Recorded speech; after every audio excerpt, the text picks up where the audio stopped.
To complete the most significant news for this day, Y News continues. Here are the top stories. President Rodrigo Duterte vows to raise the salary of public school teachers this year, aside from uniformed personnel. Duterte made the promise when he attended the groundbreaking ceremony of General Gregorio del Pilar National High School and the unveiling of the proposed Pandi National High School in Bulacan on Thursday. I am willing to strike a deal in the presence of Secretary Briones sa mga maestra. Kayo ang isusunod ko this year. According to Budget Secretary Benjamin Diokno, the pay hike for public school teachers is part of the salary standardization law provisions. It was only deferred due to delays in the passage of the proposed 2019 national budget. Malacañang is confident that the newly signed Telecommuting Act or the work-from-home law will minimize traffic problems in Metro Manila. The said bill, according to presidential spokesperson Salvador Panelo, will lower the number of employees suffering from heavy traffic situations on EDSA and nearby provinces. The new law allows employees to work at the convenience of their homes or any alternative location with the aid of communication technology. Panelo says that President Rodrigo Duterte's signing of the measure implies his recognition of the country's emerging and innovative workforce. The government hopes that remote-based employees will be given similar benefit entitlements as regular office-based employees. President Rodrigo Duterte is eyeing to release another order to ban the use of firecrackers after issuing an executive order limiting its use in the country. In a speech during the distribution of housing units to wounded soldiers and policemen in Bulacan on Thursday, Duterte said he is planning to totally prohibit the use of firecrackers and that he will ask the Department of Justice to review the executive order thoroughly. I will issue the executive order at this early para warning na doon sa lahat that I am banning firecracker altogether. Several government agencies have previously expressed support for such an order, highlighting its expected impact of reducing the number of injuries from firecrackers and improving air quality. The Department of Health recorded 321 cases of firework-related injuries from December 21, 2018 to January 5, 2019, which is 38% lower than the figure reported in 2018. The Philippine National Police will set up checkpoints and crack down on gun ban violators when the 2019 election period begins on Sunday, January 13.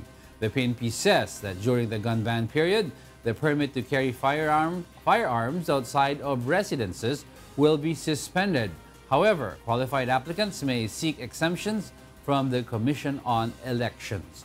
Only members of the military and police and other law enforcement agencies are allowed to bear firearms during this period, provided they are performing official duties and wearing proper uniform.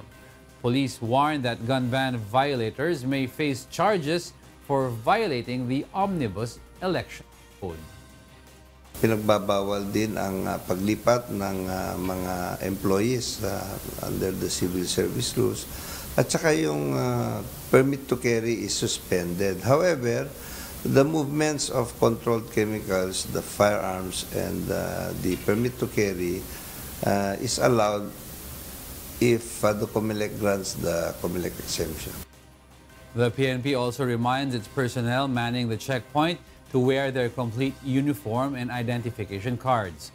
They are only allowed to conduct a plain view inspection, and opening of vehicle doors and trunks are prohibited. The gun ban period for the May midterm elections will last until June 12. In a bid to prevent flying voters on the day of the polls, the Commission on Elections will debut a system that will verify if a person is a legitimate voter in the upcoming May 13 midterm elections. COMELEC says voter verification system machines will scan the voter's fingerprint to make sure that the person is a registered voter at a particular voting precinct. A total of 37,000 machines will be deployed in the entire National Capital Region and in other areas of Luzon for the system's pilot testing.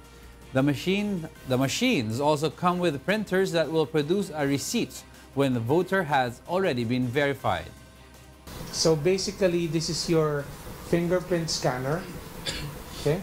So you scan your fingerprint and your information will show up on the screen. Okay? Ito yung katumbas nung ating book of voters. No, yung election day computerized voters list.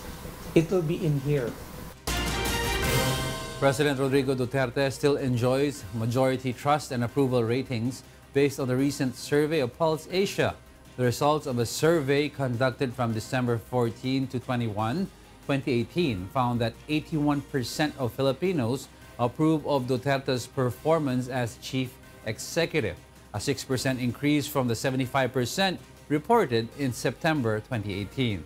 This mirrors Filipinos' trust for Duterte, which stood 76% last month. Senate President Tito Soto came second with 74% approval ratings, followed by Vice President Leni Robredo with 62%. House Speaker Gloria Arroyo, meanwhile, suffered from a low score of 27%. Soto and Robredo's trust ratings are also high, while Arroyo earned 21%. In a statement, Presidential Communications Secretary Martin Andanar said that the latest Pulse Asia survey is a testament of how this administration works to provide the needs of the greater majority.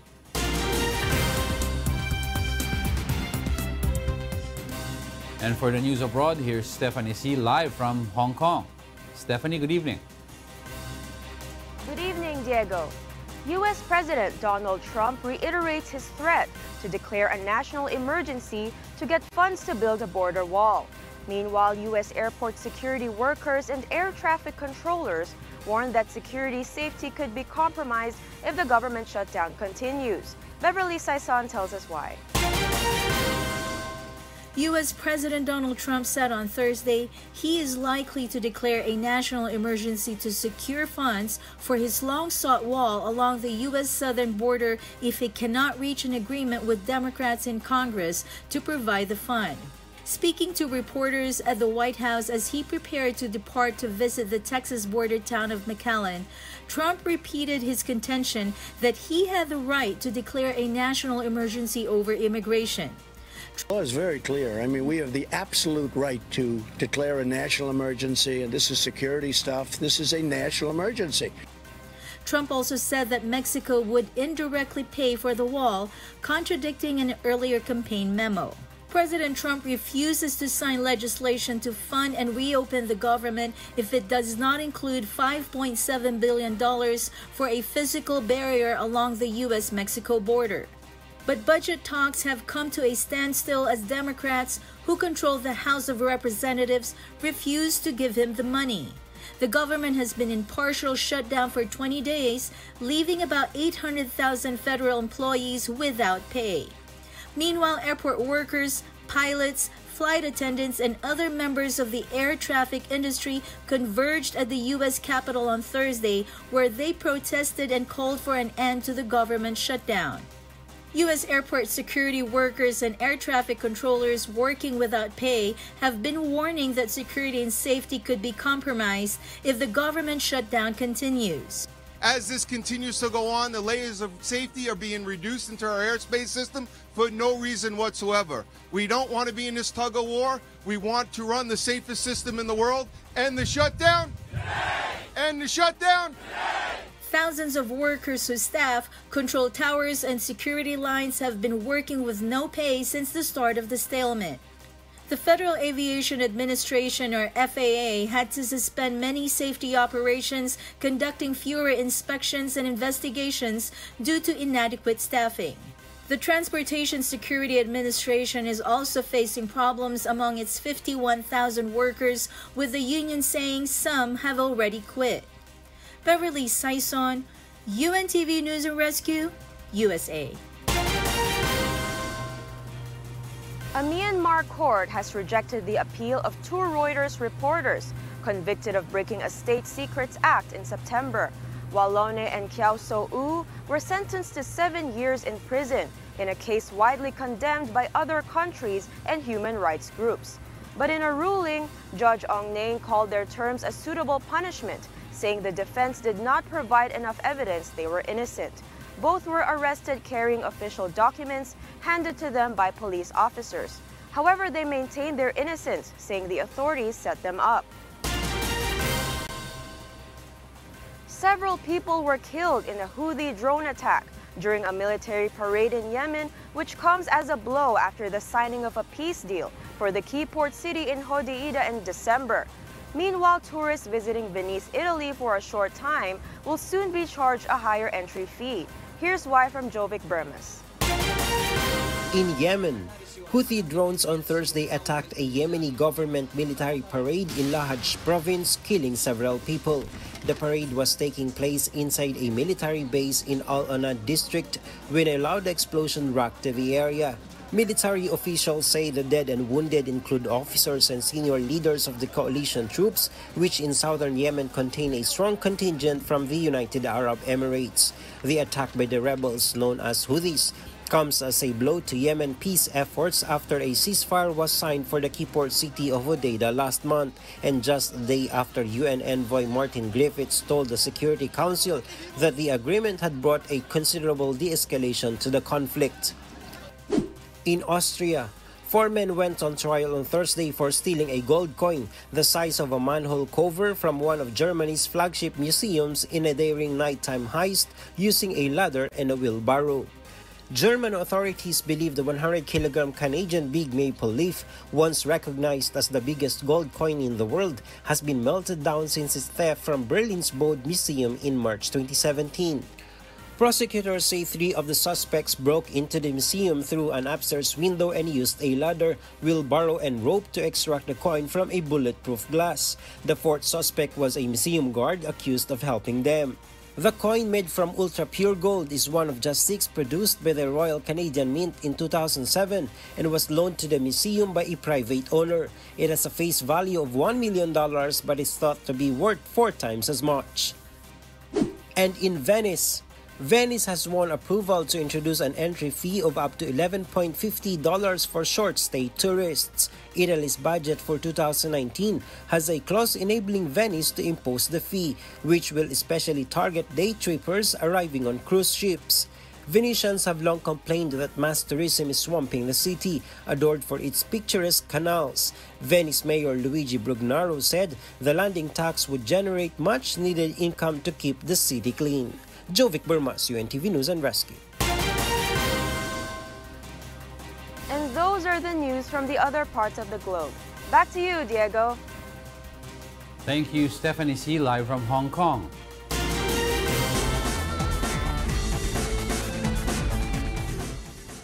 And emotional Andy Murray reveals he is planning to quit playing tennis this year over an unbearable hip pain.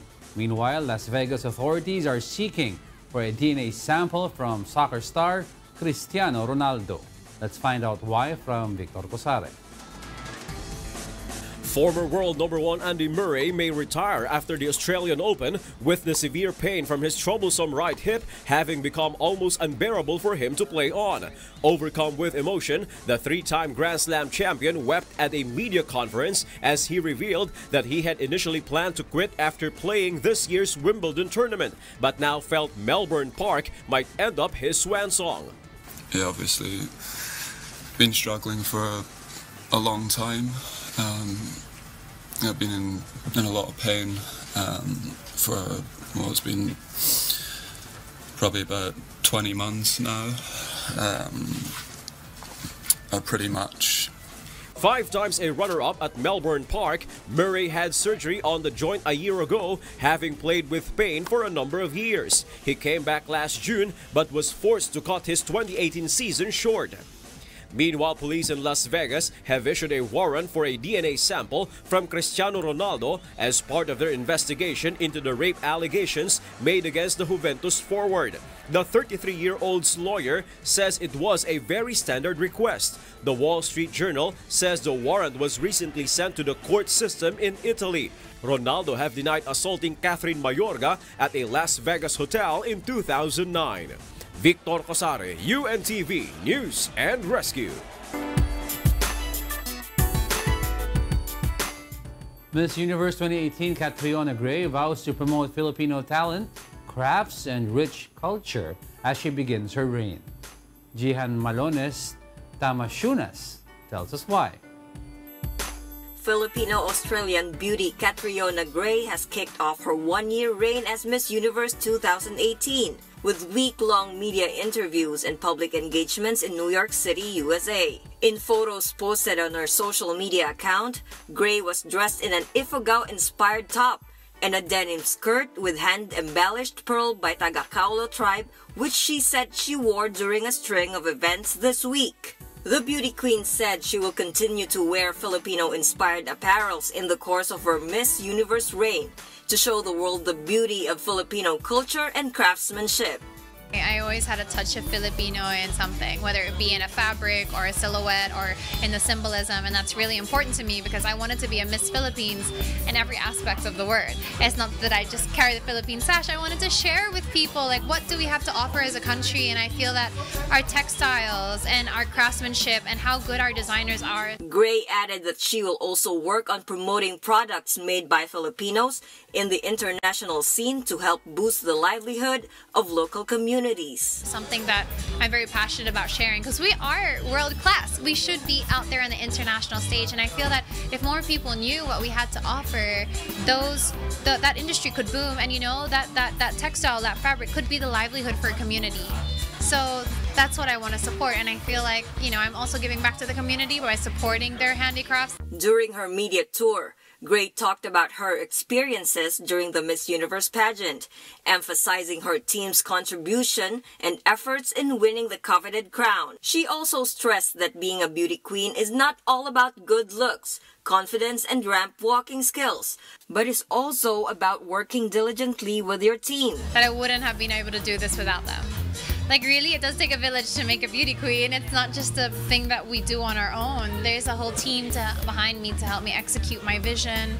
Gray once again expressed her gratitude to Filipinos for supporting her journey to Miss Universe. She said she's excited to go back to the Philippines to see her kababayans. Thank you so much for all of your love and support. You have really made the difference in this journey for me, and it's been so memorable because of you all. Maraming salamat po sa inyong lahat. Mahal ko kayo sobra. Jihan Tamashunas, UNTV News and Rescue, New York. And those are the reasons behind the news, January 11, 2019. On behalf of Angela Lagunzad, I'm Angelo Castro III. Because we need to know, we will always ask why. Good evening.